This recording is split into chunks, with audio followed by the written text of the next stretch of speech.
महाराष्ट्र में नगर निकाय चुनाव होने वाले हैं। ओवैसी के नेता ख्वाब देख रहे हैं कि हिजाब वाली मेयर बनाएंगे और खुद असदुद्दीन ओवैसी हिजाब वाली पीएम बनाना चाहते हैं।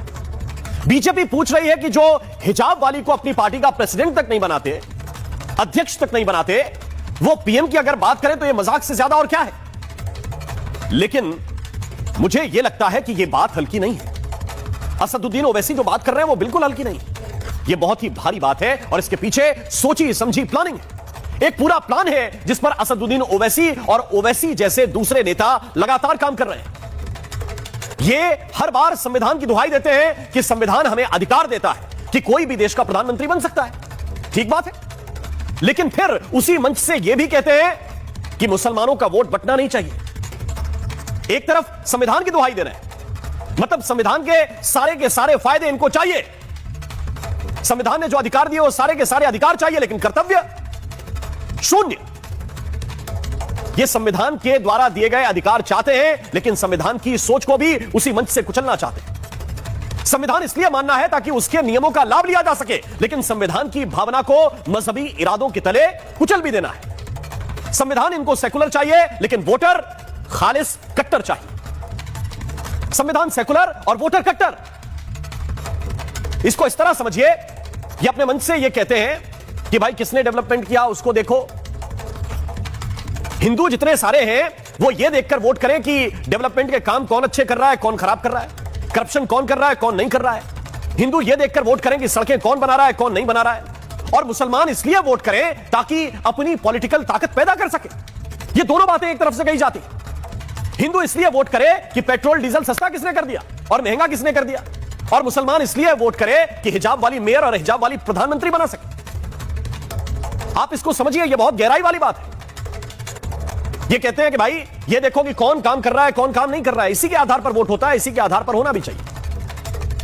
लेकिन फिर उसी वक्त ये भी कहते हैं कि हमें अपनी कयादत खड़ी करनी है, और जब तक ये कयादत खड़ी नहीं होगी तब तक कोई बात नहीं सुनेगा। दर्शकों, इसको हल्के में मत लीजिएगा, यह सोच सामान्य नहीं है, इसके पीछे पुख्ता होमवर्क है।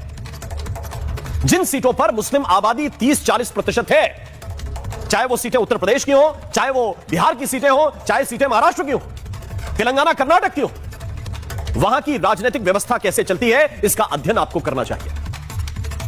यह आपके लिए होमवर्क है। कुछ ऐसी सीटें ढूंढिए जहां पर 30-40% मुस्लिम आबादी है और वहां की राजनीति का स्टाइल समझिए। आप यही पाएंगे कि वोट विकास पर नहीं, मजहब की बुनियाद पर पड़ता है।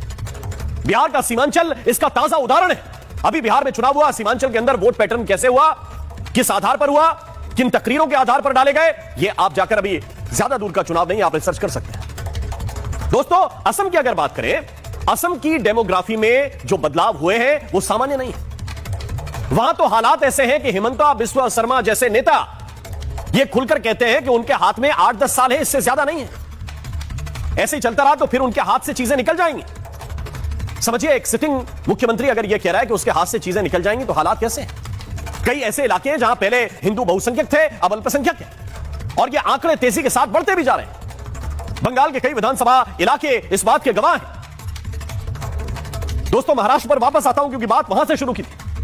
महाराष्ट्र के मुख्यमंत्री देवेंद्र फडणवीस वो खुलकर कह रहे हैं कि हम हिंदू हैं इसलिए सेकुलर हैं, और हिंदू चूंकि भारत में बहुसंख्यक है इसलिए पूरा का पूरा भारत सेकुलर है। क्या दुनिया का कोई ऐसा देश है जहां मुस्लिम आबादी 80% हो और वो देश सेकुलर हो? है कोई ऐसा देश? यह केवल भारत में ही संभव है